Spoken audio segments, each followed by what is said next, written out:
Tuan-tuan masuk perumahan orang kaya. Perumahan orang kaya-kaya kan, di semua tempat ada. Dia rumah dia tak sampai, dia bukan sampai 500-600 buah rumah, selalunya 80 buah. Bila kita masuk kawasan-kawasan perumahan ni yang kebanyakannya semua jutawan lah dalam tu. Bila kita masuk, setiap rumah seronok tak tengok. Setiap rumah tu seronok kita tengok. Sebab setiap rumah tu berbeza. Yang ni konsep kayu, yang ni konsep atas batu, bawah kayu, yang ni konsep semua unik. Tengok satu rumah tak banyak. Tuan-tuan, puan-puan sekalian, begitulah syurga. Setiap rumah dalam syurga itu mewah dan indah. Gaji sama kau ustaz, ni nak keluar dalam syurga ni kan ada tempat membeli belah dan sebagainya. Ada? Boleh tengok tajuk syurga ada dalam YouTube. Saya bukan promote diri saya, tuan-tuan. Tengoklah tajuk ceramah siapa pun tentang syurga. Macam mana kehidupan tuan-tuan perempuan pagi ni, tuan-tuan pegang ni. Rasa lah. Macam tu syurga. Tuan-tuan angkat cawan. Ada air ni. Bismillah. Begitulah akan berlakunya tegukan air di dalam syurga. Ada nafsu kan? Sekarang ada nafsu kan? Dalam syurga masih bernafsu. Maksudnya ustaz, yang nikmat-nikmat syurga ni semua ada dalam, nikmat-nikmat dunia ni semua ada dalam syurga? Ya, semua ada dalam syurga. Semangat tak nak hidup, tuan-tuan? Kalau macam tu, semangat. Semangat tak nak buat benda baik? Semangat. Semangat tak untuk bersabar bila diuji oleh Allah? Semangat. Baru kita dapat jawapan kenapa orang alim, orang soleh tak kejar dunia ni. Oh, patutlah. Sebab yang kita kejar sekarang ni akan musnah, dan yang mereka kejar itu yang ada dalam syurga. Kenderaan ada ustaz? Kenderaan. Tuan-tuan dengarlah ceramah tentang syurga. Tuan-tuan akan tengok, tuan-tuan akan tahu bahawa bagaimana kehidupan syurga tu. Buah-buahan, kenderaan, burung, ikan. Orang yang suka dengan burung, dia tengok, ustaz, burung ada dalam syurga ustaz, burung. Orang yang gila tangkap gambar ni, dia tanya apa? Ustaz, kamera ada dalam syurga, kamera. Dia tanya tak? Dia tanya kamera ada. Kita ada.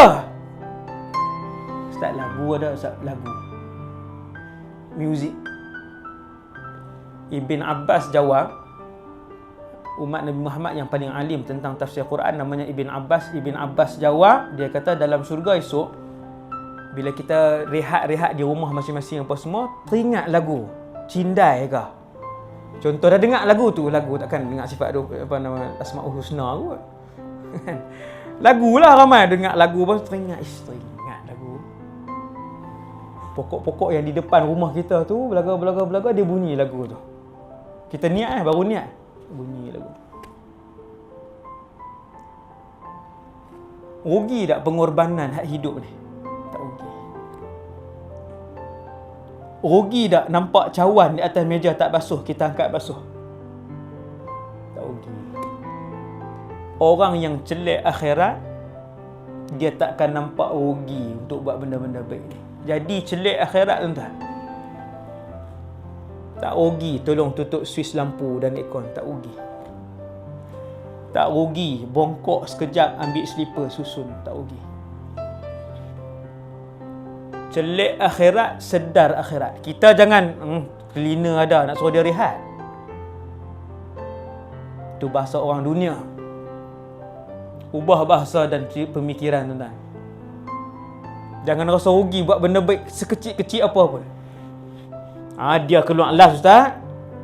Duk kira macam tu. Sebab sekecil-kecil benda tu diberikan oleh Allah SWT. Kemudian syurga yang jumhur ulama ahli sunnah kata 4, Firdaus yang paling tinggi, kemudian Aden disebutkan, kemudian Ma'wa, dan kemudian Na'im. Jadi semua disebut dalam Quran. 4. Setiap orang ada istananya masing-masing.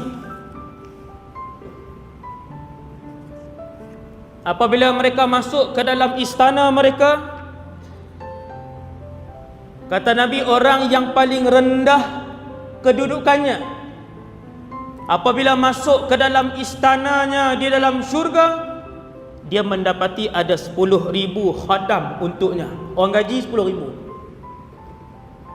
Hadis ni riwayat Imam Tabrani dan rawi-rawi dia thiqah. Orang yang paling rendah darajahnya bila dia masuk ke dalam istananya ada 10,000 orang gaji. Tuan-tuan, kita hari ni kalau ada duit, kita nak tak orang gaji? Nak. Basuh kereta seorang.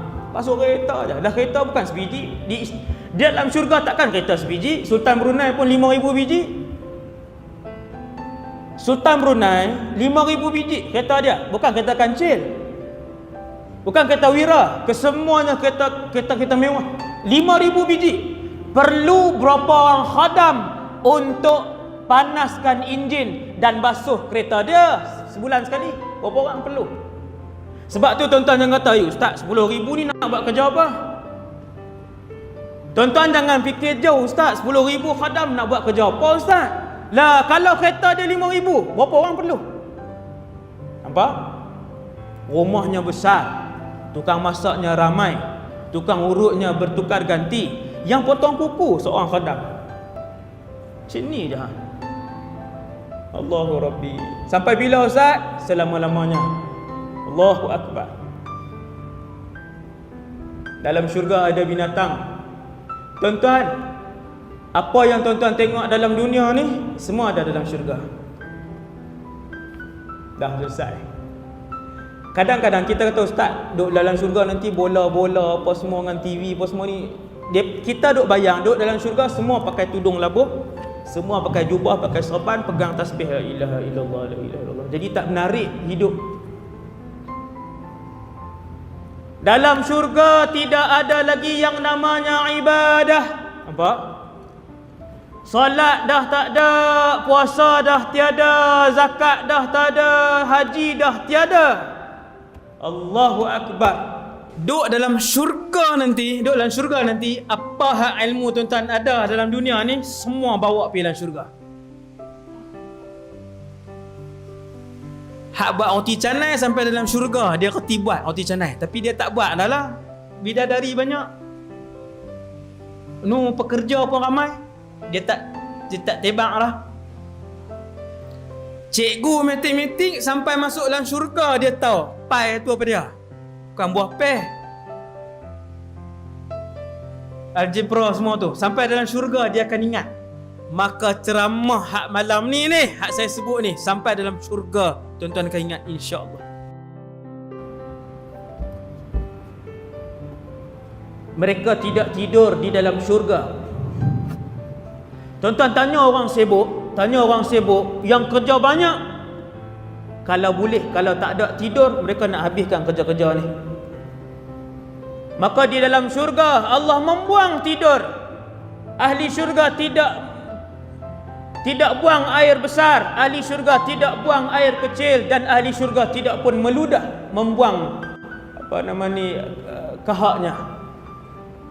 Subhanallah. Tetapi kita kena ingat, dalam syurga semua nikmat ada. Nikmat yang paling ditunggu-tunggu oleh seluruh orang lelaki ialah nikmat bidadari. Semua orang perempuan bidadari.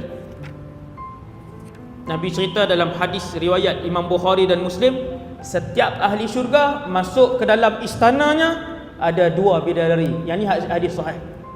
2 orang. Kedua-duanya saling berbaik-baik.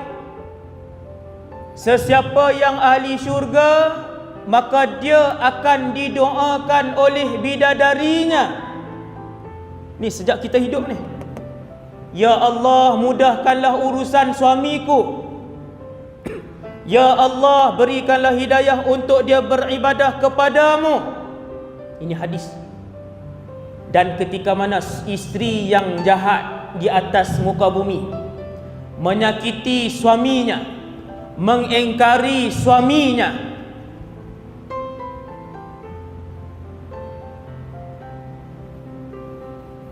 berlawan dengan suaminya.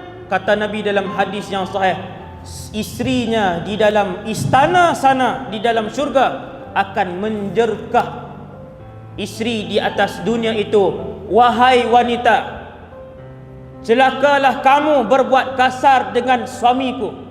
Tengok tuan, bakal isteri di sana, bakal isteri di sana dah marah dah. Yang diciptakan oleh Allah, wanita-wanita yang tidak ada ibu, yang tidak ada ayah, diciptakan oleh Allah seperti Allah menciptakan Adam alaihissalam. Kita terus umum 4.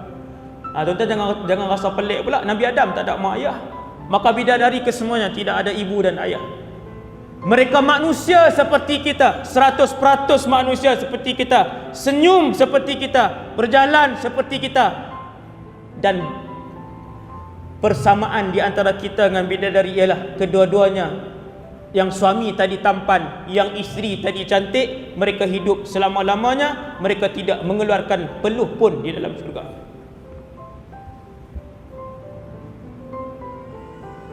Nabi bercerita bahawasanya orang-orang lelaki bersama berjima dengan isteri-isteri mereka.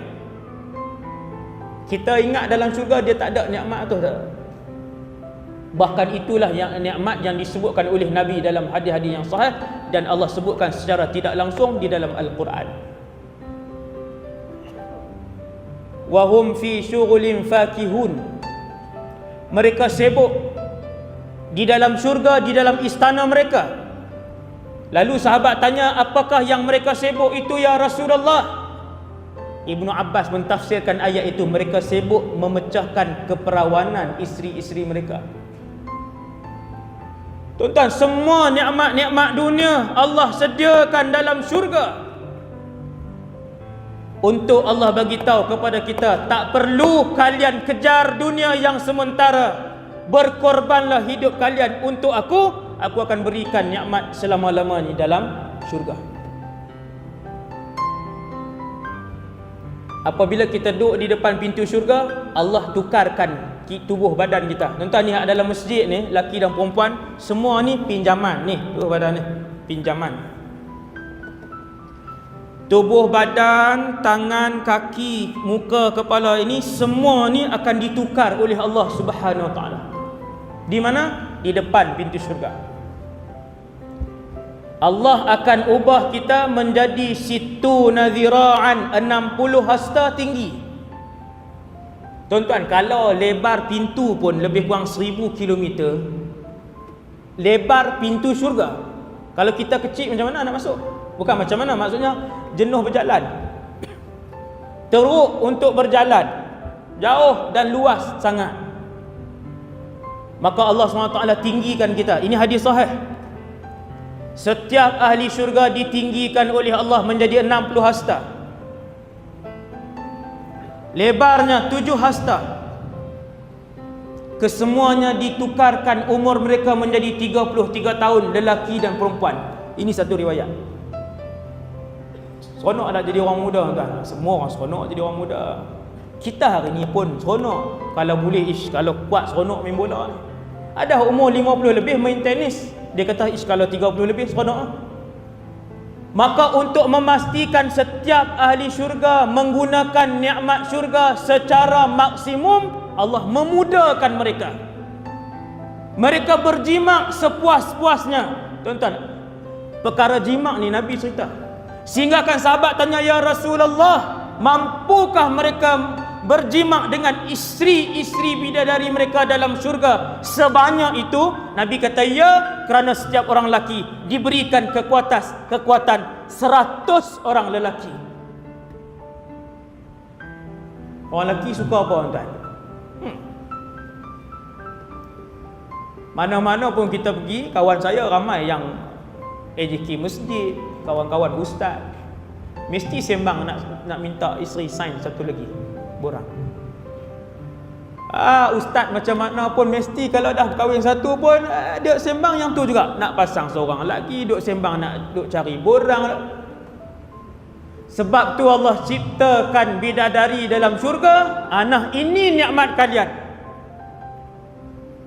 Berpadalah dengan isteri yang Allah bagi di atas muka bumi. Bersyukurlah kerana di atas syurga sana Allah sediakan. Kita pun tanya ustaz, dalam syurga dengan isteri juga kah? Hak isteri dunia kah? Ustaz kata ya. Alah, tak boleh ke orang lain pula ustaz? Apa punya perangai suami? Dia nak orang lain pula. Isteri yang salihah, suami yang saleh akan duduk sekali dalam syurga. Kalau mereka nak. Allah bagi istana masing-masing. Tetapi kalau nak duduk sekali, boleh duduk sekali. Sahabat tanya, ya Rasulullah, kalau kami nak anak dalam syurga, bolehkah? Nabi kata boleh. Dan anak itu dilahirkan, kemudian dia terus membesar. Kita suka anak semua kecil selama-lamanya, suka anak yang dah besar, dah boleh ni dah. Semua orang akan berehat ketika anak-anak dah membesar dah. Baru boleh berjalan, baru boleh beli peralatan rumah hak mahal-mahal sikit. Dulu waktu anak kecil-kecil satgi pecah yang ni, koyak yang ni, kotor yang ni. Nampak tak? Maka Nabi kata kalian boleh memperolehi anak di dalam syurga. Tuan-tuan, nikmat inilah yang Allah suruh kejar, iaitulah nikmat di dalam syurga yang selama-lamanya. Orang perempuan kata, ustaz, seronoklah mereka. Orang perempuan kata, seronoklah orang laki-laki boleh bidadari selama-lamanya muda, selama-lamanya bidadari itu remaja, dan selama-lamanya bidadari itu kekal darahnya. Allah cerita dalam Quran, sifat bidadari itu ialah fihinna qasiratut tarfi. Isteri-isteri kalian di kalangan bidadari, sifat dia yang pertama ialah dia tidak pernah memandang lelaki lain. Tuan-tuan, hari ni perempuan hari ni, isteri-isteri hari ni tengok ada orang lain. Tengok. Segak kalau jadi lelaki aku. Sama orang lelaki. Lalu wanita cantik sikit, yo cantiknya. Kalau hak ni bini aku sedap ni. Ayat tak elok. Allah cerita sifat bidadari syurga, qasiratut tarf, tidak pernah memandang lelaki lain kecuali suaminya sahaja. Allahu Rabbi. Lam yatmithunna insun wala jan. Tidak pernah disentuh oleh lelaki lain. Zaman hari ini bukan tak disentuh lelaki lain, berzina pula dengan lelaki lain. Berapa banyak kes tuan, berapa banyak kes. Inna lillahi wa inna ilaihi raji'un. Orang perempuan kata orang laki-laki dapat bidadari ustaz, hebat, cantik. Sekiranya seorang bidadari ludah ke dalam air lautan dunia, kesemuanya menjadi tawar. Ayat laut jadi tawar, elok. Hadis Sekiranya seorang bidadari, kata Rasulullah, mempamerkan mukanya ke atas bumi ini, nescaya harum semerbaklah muka bumi Allah ini. Seorang tunjuk muka. Macam mana tu ustaz? Macam mana? Tunggulah syurga. Tuan-tuan, baru cerita bidadari. Sehingga kan isteri Nabi kata, ya Rasulullah, di antara bidadari yang hebat ini, yang mulia ni, buang air besar tidak, berpeluh tidak, buang air kecil tidak, keluarkan kahak tidak, tapi makan dengan kita, minum dengan kita, berjalan dengan kita, sentiasa muda. Lalu isteri Nabi tanya kepada Rasulullah, ya Rasulullah, di antara bidadari syurga dan wanita dunia yang mukminah, orang perempuan yang beriman masuk syurga, orang perempuan yang salihah yang masuk syurga. Isteri Nabi nama Ummu Habibah ataupun Ummu Salamah, saya tak ingat dah, Ummu Habibah ataupun Ummu Salamah. Dia tanya, ya Rasulullah, bidadari ataupun wanita mukminah yang lebih mulia? Tuan-tuan, apa jawab Nabi? Subhanallah. Nabi kata, bal nisaun mu'minatun afdal minal hur. Kata Nabi, bahkan wanita-wanita mukminah yang masuk syurga lebih cantik dari bidadari, lebih wangi dari bidadari, lebih mulia dari bidadari, dan lebih jelita daripada bidadari. Barulah kita suami-suami dunia ni kata, kalau macam tu tak apa ustaz, nak duduk sekali ya dalam syurga. Baru tahu bahawasanya isteri kita jauh lebih cantik daripada bidadari ketika mana mereka beriman dan masuk syurga, masuk dalam syurga beserta dengan kita. Akhir sekali tuan-tuan, setelah kita tinggal dalam syurga, ada makan, ada minum, ada bersiar-siar, sama macam kehidupan dunia tuan-tuan. Ada pusat membeli belah, ada pusat membeli belah yang kita akan pergi membeli belah. Di dalam syurga ada jual beli. Cuma bezanya syurga dengan dunia, di syurga semua barang yang kita nak kita dapat. Lahum ma yasha'una inda rabbihim. Allah Ta'ala kata, aku berjanji apa saja yang mereka minta aku akan bagi dalam syurga. Saya turun airport KLIA 2. Turun jumpa satu kedai apa tuan-tuan? Swiss watch. Semua jam tangan daripada Switzerland. Paling murah berapa tuan-tuan? Taklah mahal sangat, 10,000. Tuan-tuan boleh beli tak kita? Dalam syurga ada pasar raya. Hadis sahih, kalian akan pergi berjual beli, membeli di pasar raya, dan bayaran ketika itu ialah subhanakallahum. Itu harga bayaran dia. Tuan-tuan pergi kedai jam cantik, ada 1000 jenis jam. Setiap orang tak sama, ada yang suka jam jarum, ada yang suka digital, ada yang jam tengkorak, ada yang jam buah-buah sikit, ada jam tak sama, tapi semua mahal. Ketika kita ke pasar raya di dalam syurga, kita boleh ambil mana saja jam yang kita nak, dan bayaran ketika mengambil barang itu ialah subhanakallahum, maha suci engkau ya Allah. Lalu kita pun ambil. Kita pergi beli lauk, kita pergi beli sayur, kita pergi beli barang, semua kita dapat. Subhanallah. Satu hari malaikat buat jemputan, iaitu Allah undang ke suatu tempat. Tuan-tuan, satu hari Allah undang semua ahli syurga, daripada syurga yang paling bawah sampailah syurga yang paling atas,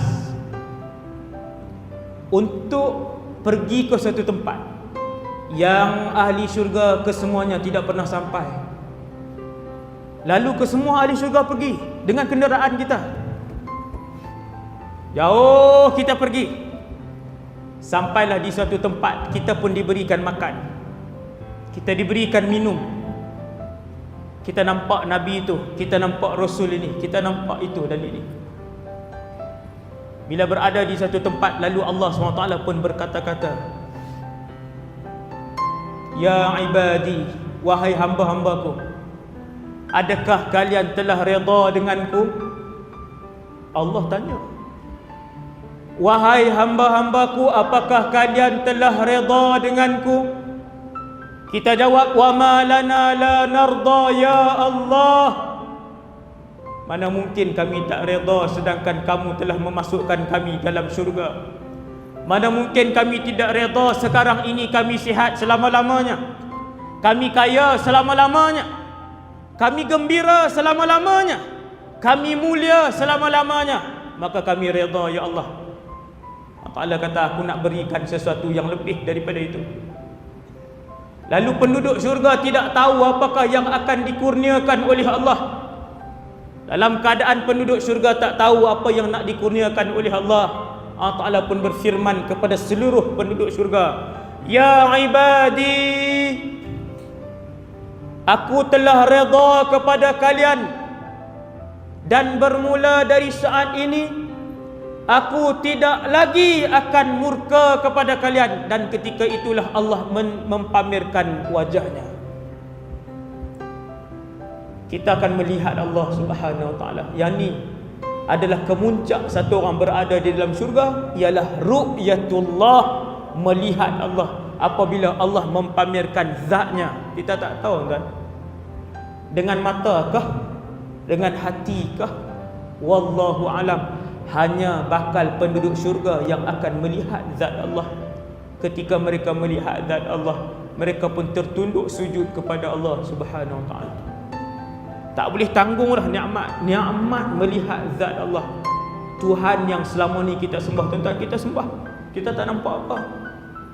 40 tahun kita semayang, kita tak nampak apa.